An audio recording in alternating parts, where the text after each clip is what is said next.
Good evening, Council, members of the public, members of the media. I'd like to call the Tuesday, March 12, 2024 regular meeting of Council to order. First up on the agenda, adoption of this evening's agenda. Moved by Councillor Blanchette, second by Councillor Pearson. Are there any additions or deletions?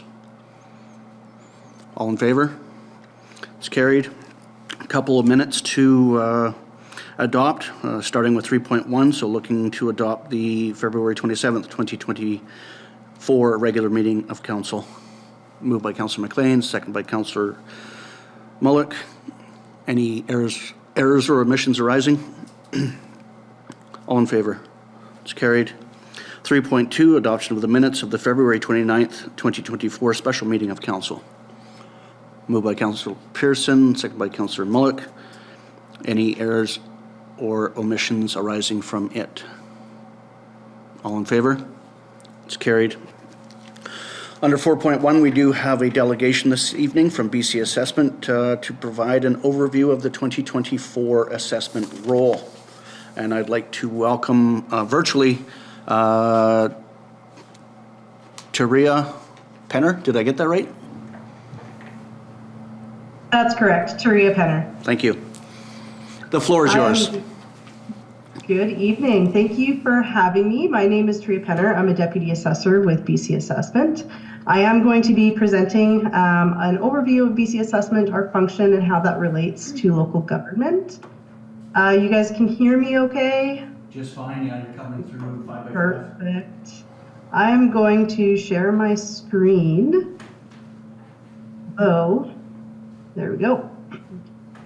Oh no, it says disabled share screen sharing. I can't share my screen. Is that okay? You guys have a copy of my, oh, there we go.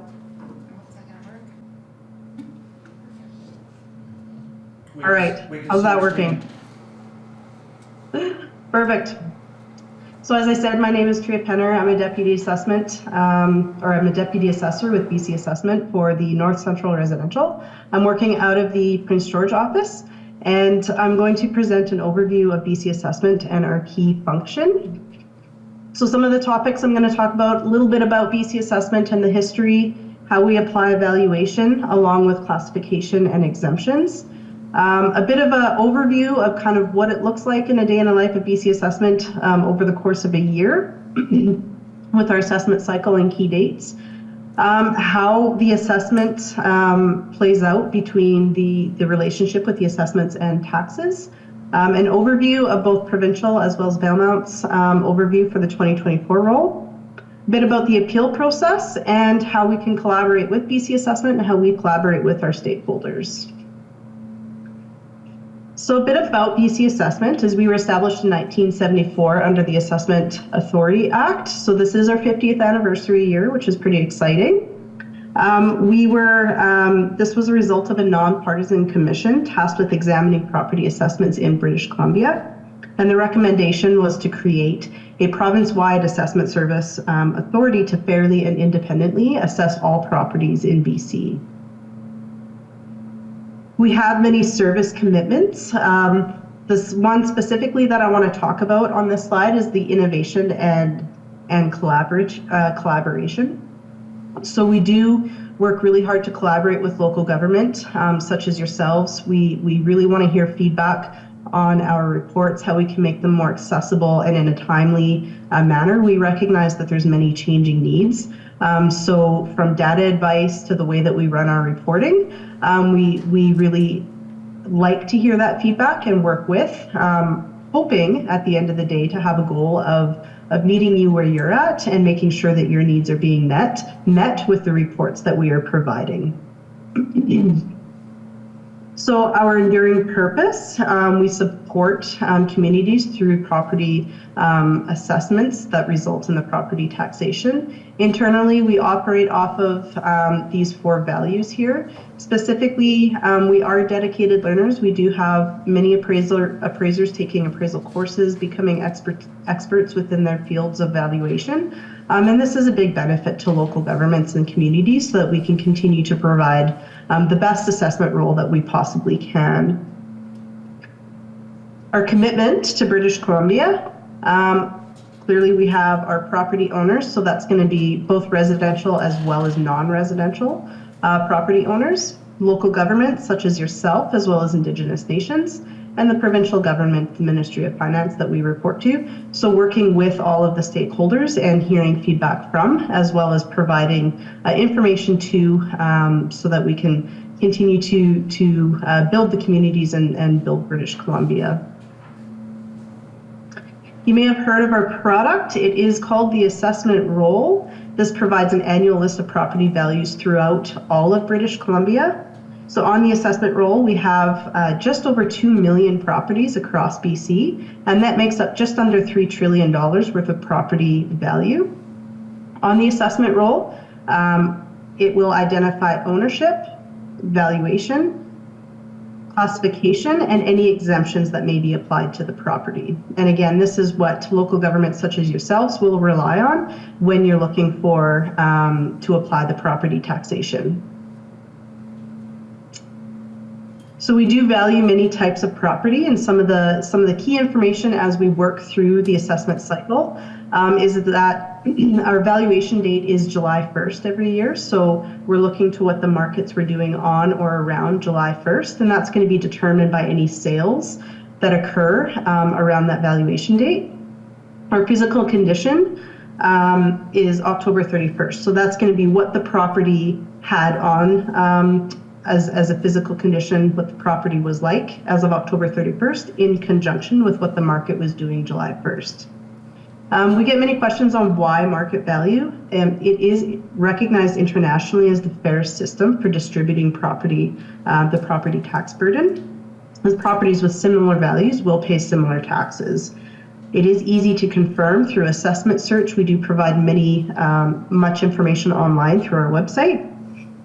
It does mean that our valuations will fluctuate year over year, simply because as the markets change, we will reflect that as we analyze the market and see what the markets have been doing and what the sellers and purchasers have been, how the properties have been trading over the course of the year around that valuation date of July 1st. So as a big picture, the taxes are distributed fairly, and our key function in the process is to ensure that the taxes are distributed within each property class in a fair and equitable manner. There are factors that affect market value, location being one of them. So it could be proximity to amenities, transit, employment, or any recreation. Land use control, so that's going to be official community plans, neighborhood plans, zoning, any restrictive covenants on the property. Land characteristics such as area, shape, access to utilities, buildings, what type of buildings are on the property, the age, condition, quality of construction. And then, of course, the income potential. So is there rentable value, vacancy, capitalization rates as well. So all of these can play a factor, not guaranteed to play a factor, but it's something that a buyer would most likely consider when they're purchasing a property, which would impact the value that they're willing to pay for that property. As we work through that, we also have the highest and best use. And this is where basically what is the most maximally productive use of the property. So we work through 4 key questions here. What's physically possible on the property? So that's going to be is there any slope, stability, or any topography issues that might limit the ability to use the property for certain ways? What's legally permitted? So that's going to be through land use controls, zoning. What is somebody allowed to do with the property? Financially feasible. So is the use generating a return greater than the cost to develop that? And then at the end of the day, after all those questions, what's the maximum productivity that's going to come out of the property? So what's going to result in the highest value? Land use can impact market value. So local governments can primarily impact the highest and best use through land use controls and development approvals. So for example, if a land use control were to change, for example, to permit higher density on a specific property, that may impact market value if now a developer, for example, might be more willing to purchase that property because they can do more with it and they can maximize their return on it. It's not guaranteed. Like I said, it really depends on what the sales are telling us and what somebody's willing to purchase for the property, but those are ways that can impact market value. As we move into classification, there's 9 property classes that we apply. The 2 most common that you'll probably be familiar with would be the residential and the business and other. Property classes allow variable tax rate systems. So basically different tax rates are applied to different property types. Property class is typically a reflection of the use of the property, and properties may have more than one property class applied to it, depending on how that property is being used. We do apply property exemptions, so that might be for all or part of a property. There's 2 common exemptions. That's the permissive exemptions that local governments may decide to grant a permissive exemption to all or part of a property, depending on. And then there's statutory exemptions, and that's going to be through the legislative framework that we apply. That's through the School Act, Community Charter, Local Government Act, etc.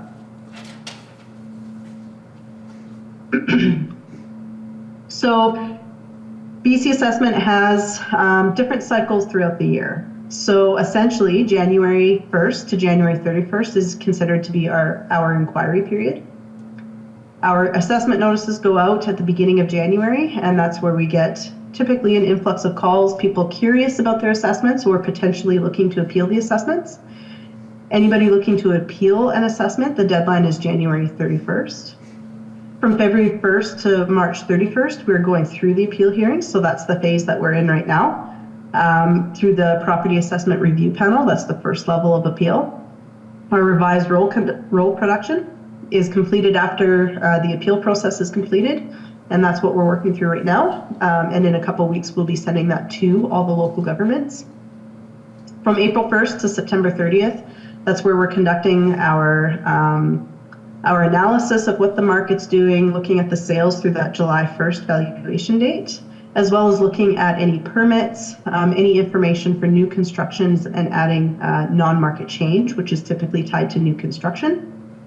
As well as there's the Property Assessment Appeal Board appeal deadline, which is April 30th, and that's the second level of appeal.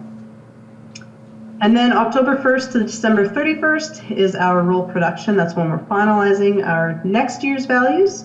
It's when we're looking at the sales, our ownership, our physical date and state and condition, and permitted use. And then our assessment roll goes out to the local government in December, and the assessment notices go out to all property owners January 1st, and the cycle repeats itself. Bit of a relationship between assessment and taxation. So as we apply our assessed values, those are then used to multiply into the property tax rates, which results in the property taxes payable. So BC assessment functions independently of taxing authorities. We do not set or advise on tax rates, but our product in the assessment roll is used in that relationship. Our function is to ensure that the property tax burden is distributed equitably amongst similarly assessed properties within the same property class. So here we have an impact of changes in assessed values. So this is a very common misconception that a significant change in assessed value is going to result in a proportionately significant change in property taxes payable. So this graphic highlights how that actually plays out, because it really, the most important factor is not how much the assessment changed, but how much did it change relative to similar properties within that property class.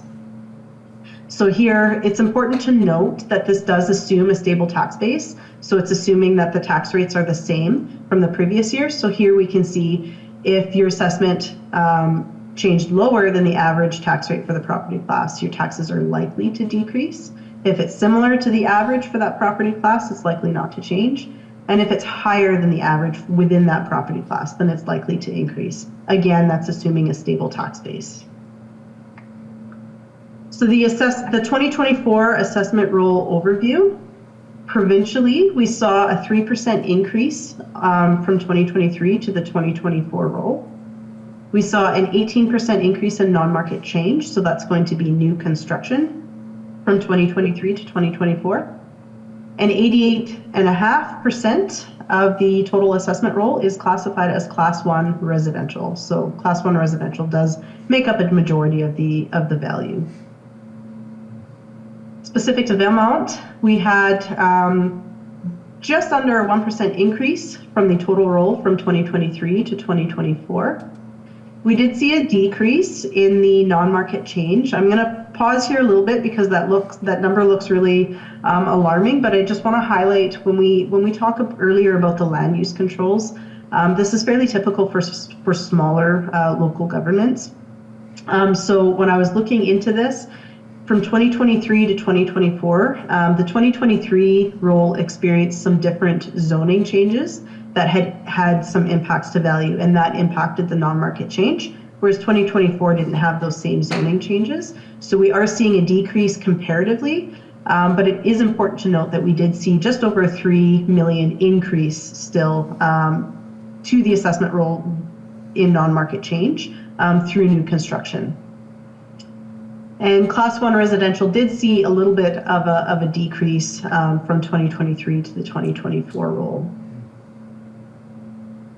So overall, the single family residential from July 2022 to July 2023, that's our valuation date, we saw a little bit of a decrease of just under 4%.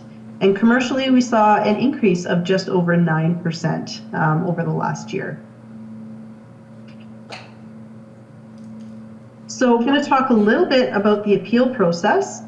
So as I mentioned, January 31st is the deadline to appeal to the first level of review. And the second level of review, the Property Assessment Appeal Board, the deadline to appeal to that is April 30th. BC Assessment does operate with a no surprise policy. We do lots of pre-roll consultation, and that is conducted with property owners as well as local governments to inform them before we finalize the roll if there are any major changes that could impact them. We send early notification letters to properties that are seeing unusual changes or more larger than average value shifts, or if there's some major exemption or classification changes to the property. We do lots of pre-roll consultation. We also have assessment notice special messages. So this year specifically, we had special notices or a special message on the assessment notice to properties that were within any wildfires of note. So as you can remember, last year we had significant wildfires across BC.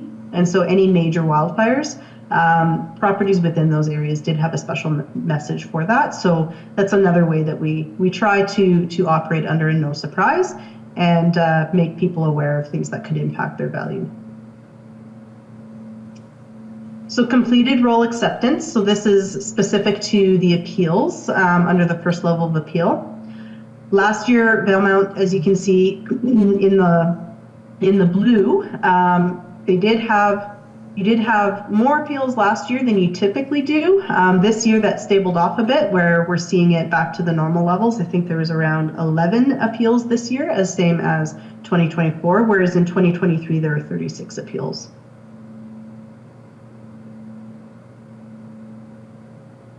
So I did talk earlier about collaborating with BC Assessment. We do want to ensure that citizens and local governments are informed and understand the relationship between property taxes and property assessments. We do have lots of information on our website, and we constantly improve our website to make it as user-friendly as possible and include more and more information as best we can. We also have a presence on YouTube and some social media channels where we have videos to go over misconceptions or videos that kind of make it easy for people to understand the relationship between property taxes and property assessments. And so we continue to collect feedback on that and improve and continue to collaborate with all of our stakeholders. Specific to the taxing authority and information sharing, we do rely heavily, especially up here in the north, where we have very, very vast rural areas. We don't know all the information on all the properties simply because If we don't have permits, or if there's no permits being pulled or building inspections and so forth, we may not know what's there. So we do our best to capture that, but we do have an information sharing program, the Citrix Share File, which enables local governments, and we do have more and more local governments signing up for it. It is an easy way for local governments to share information with us, such as building permits, building plans, changes to land use controls, and so forth, and it's very streamlined. Local governments who may not have electronic building permit or building plan information can use the Tiny Scanner application as well, which makes it pretty easy to use. So we do, it's another way that we try and collaborate with local government to try and receive as much information as possible to help us help you, essentially, because that in turn results in the non-market change side of things. So as I mentioned, we do have a website that we constantly improve and look for feedback on.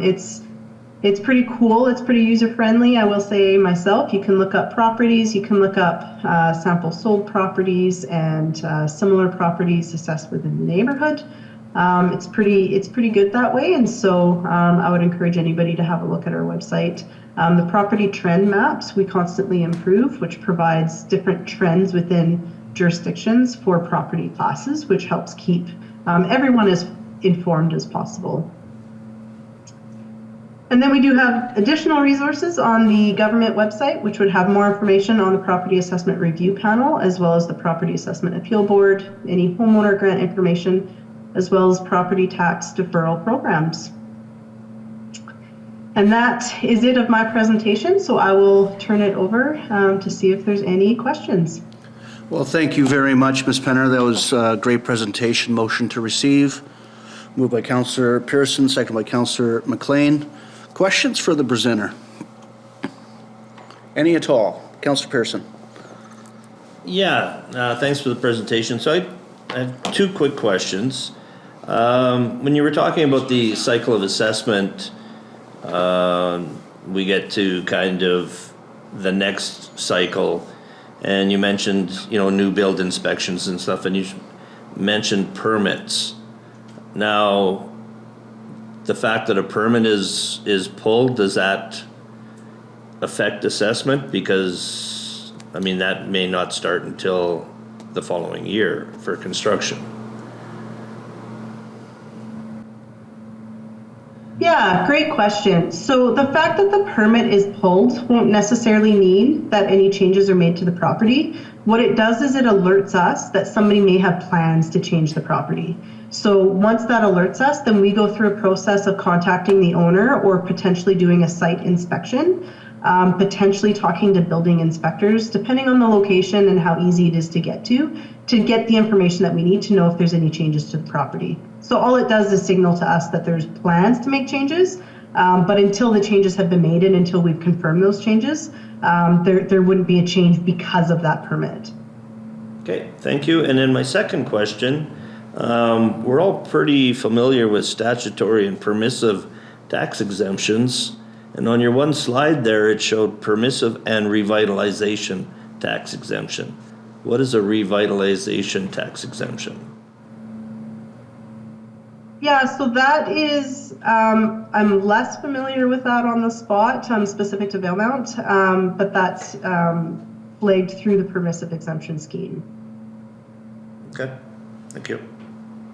I can perhaps have some insight there. So the City of Trail, years ago, in an attempt to revitalize the downtown area, they put revitalization exemptions on all the businesses so that they would be taxed incrementally over time instead of hard as the building assessment went up. Okay, it's sort of like the 10-year plan. Yeah. Yeah, okay, thank you. Other members of council? I have a few questions, Ms. Penner. Highest and best use based on local land use, such as OCPs, potentially new housing legislation, etc. Can you, so far, our highest and best use is like a 3-story such and such And ours OCP really encourages both infill and mixed use. And so how through, I'm guessing it's through the building permit process, but how does BC assessment determine how it's going to assess a property based on mixed use? Yeah, so it's going through those questions that I had went through during the presentation, as well as looking at the sales. So it's really important to note that just because that changes, it may not change the assessed value depending on what the sales are telling us and what a willing purchaser is willing to pay for the property.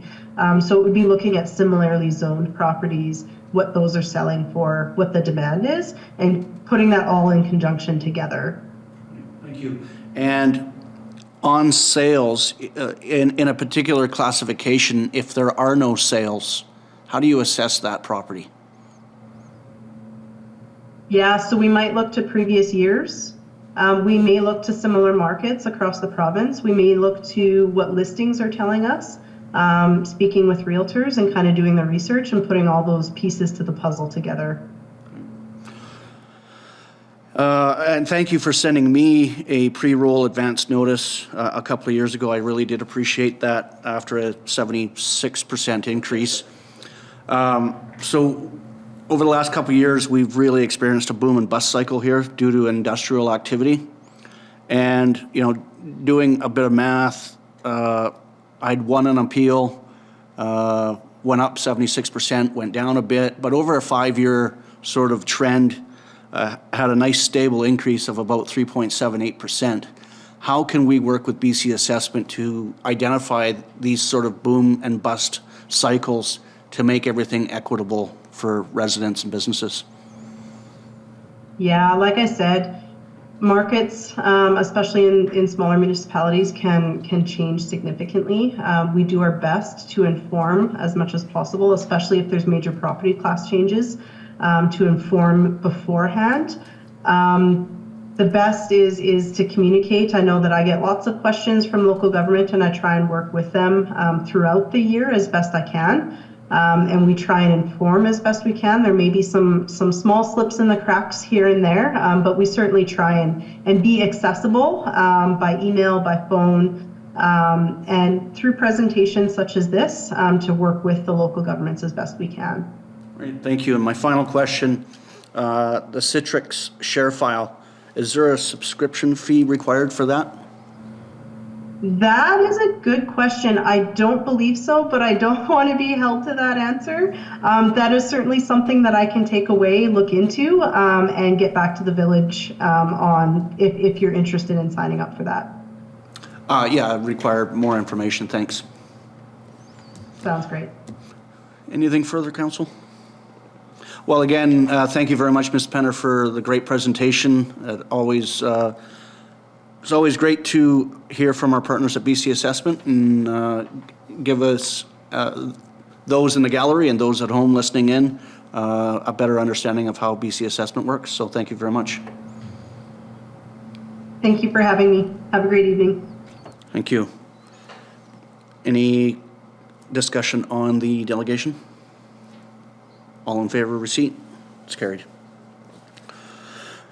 On to correspondence for action, 6.1, the Southeastern BC Regional Connectivity Committee Memorandum of Understanding is looking to re-sign. What's Council's wish? Moved by Councillor Pearson, second by Councillor Mulyk. Any discussion? Just moving ahead another couple of years. All in favor? It's carried. Thank you. Reading file. Donnie. Councillor MacLean. I had two things that struck my eye. And the first was the BC Farmers Market Nutrition Program in Valemount. Great news from this that the program has allowed residents to redeem $18,360 worth of local goods from local farmers at the Valemount Farmers Market under their BC Farmers Market Nutrition coupon. And I think that's great news. And as they say, it strengthens the food system and gives back to people who are in need of some freshly grown veggies, honey, cheese, the stuff that's provided there. So I would like to ask that we do as the directors of this program ask, and send a letter of gratitude and support to the BC Minister of Health, the Honourable Adrian Dix. Our support and feedback would bolster their goal of securing ongoing and expanding funding for the BC Farmers Market Nutrition Coupon Program. Seconded by Councillor Pearson. Thank you. Discussion? Happy to pen a letter. Okay. All in favor? It's carried. I had one more, and that was the Columbia Basin Trust news release welcoming new board members and announcing that our own Mayor Torgerson has been elected vice chair. So congratulations, and we're very pleased with that. Thank you very much. Others? Or did you have anything further? No, that's good. No, thank you.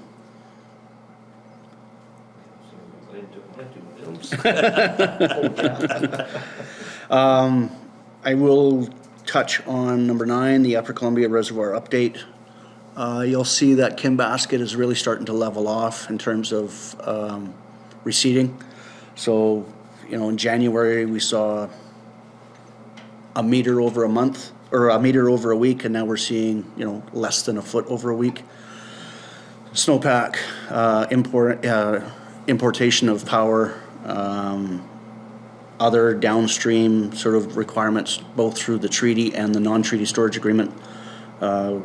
So expect Kinbasket just to not do a lot this year in terms of water elevation increases or decreases, or at least not major ones. Moving on. Oh, Councillor Pearson. Actually, and I had missed it, Councillor MacLean brought to my attention again the response to our letter about the invasive mussel. We appreciate their response. Yeah, it's good. We don't have anything. We don't have any further information on the incident at along the Snake River in Idaho. So hopefully, we'll get something soon.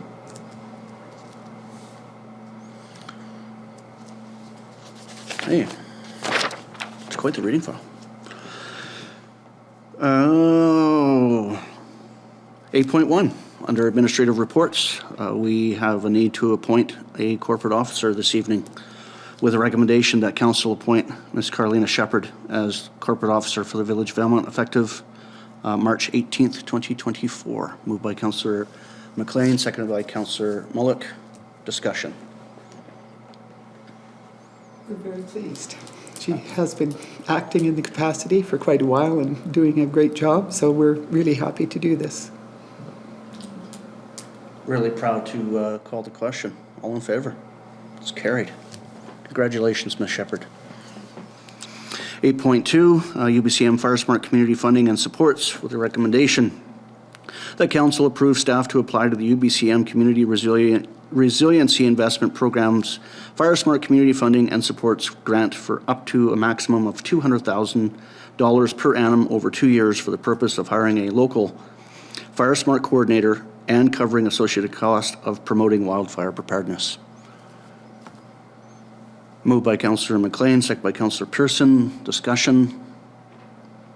Councillor Pearson. I think it's a great opportunity for our community to move a little further ahead, especially considering the comments from Mr. Nordley last meeting. So, Yeah, and I believe RDFFG has applied for a similar. Also, through the identification through the new EDMA regulations, identifying those troublesome parcels that the regional district couldn't really do anything about before, and then defining whose risk it is. Because there are some, I don't know, some crown lands out there called provincial parks that could use a bit of a cleanup. All in favor? It's carried. 8.3, proposed development permit DP 2401 with a variance at 1020 Main Street. A recommendation that council gives initial approval to development permit 2401 for the property located at 1020 Main Street, legally described as Lot A, District Lot 9778, Caribou District Plan 11451, with a variance to Section 381 of the zoning bylaw to permit the following: a parking area that is to be comprised of compacted soil and crushed rock in lieu of pavement, and drained such that all water is managed on the lot. Moved by Councillor Pearson, seconded by Councillor Mulyk. Discussion. Going to be backing around, so not hopefully too many drag races behind there. All in favor? It's carried. Bylaws and policies, 9.1, Council Procedure Bylaw 834-2020, Amendment Bylaw number 891-2024. Recommendation, Council Procedure Bylaw 834-2020, Amendment Bylaw number 891-2024, proposing a change to the definition of public notice, posting places, and to Section 17, order of proceedings and business be given first and second reading. Moved by Councillor Blanchette, seconded by Councillor Pearson. Discussion? All in favor? It's carried. I don't see any new business identified. Is there a notice of motion to be brought forward? Moving on to council reports, 12.1. Going online. Councillor Blanchette.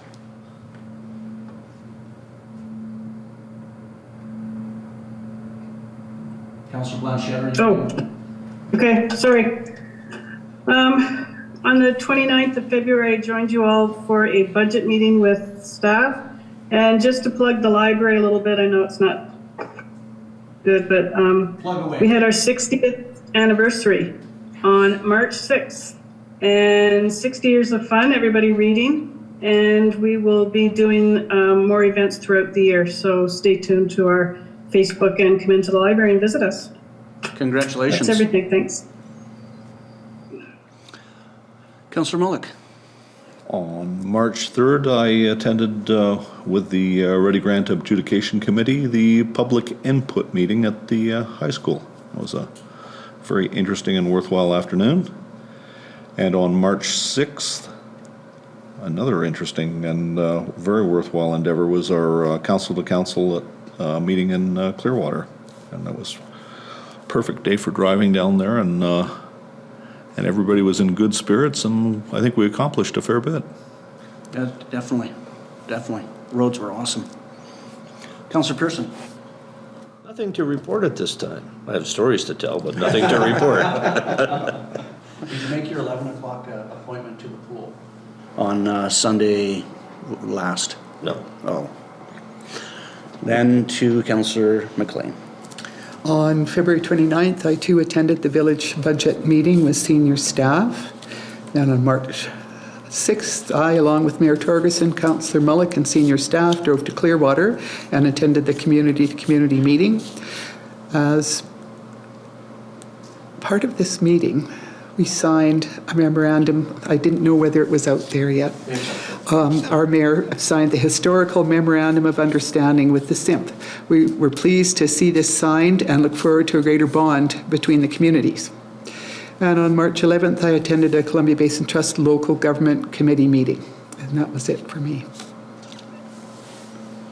Where are we at with that? Are we still at round 21? It hasn't been announced, yeah, but it hasn't been announced when and where quite Okay. yet, as far as I know, yeah. September's getting closer. Yeah, it's coming up fast. Okay. Thank you very much. February 28th, I had a couple of interviews.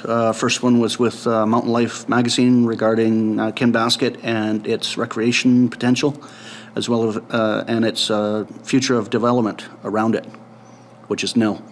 And then later that day with our own Abigail from the Rocky Mountain Goat, talking about the council consideration of signing that MOU with SIMP. February 29th, we had a special meeting at council regarding the 2024 budget and the 5-year financial plan bylaw. With Councillor Mulyk, I was able to attend the March 3rd CBT resident-directed initiatives, grant public input session. And then I was really pleased to attend the March 6th the Regional Council to Council meeting hosted in Clearwater. And this time around, just adding that we had representation from both the Regional District Fraser Fort George, as well as the Thompson-Nicola Regional District, and the summation of the EDMA regulations or lack thereof from their master of doom and gloom really answered a lot of my questions about the legislation, but it was all wrapped up in 7 to 10 minutes. It was pretty cool. March 7th, had a meeting of the Resort Community Collaborative Mayors, and then an interview yesterday with the BC Snowmobiling Federation regarding tourism and the impact of snowmobiling in the Valemount area. And that's me. Any questions, comments for any of the reports? Right. The calendar of events under 13.1 are there for review. And now we have time for public comment, 14.1. Are there any public comments on items considered by council as part of the approved agenda? Not all at once. Right. And then council under 15.1 will give notice to proceed to an in-camera council meeting for consideration of one item per section 91D of the community charter to discuss matters related to the security of the property of the municipality. Moved by Councillor Pearson, seconded by Councillor Blanchette. All in favor? It's carried. Thank you very much.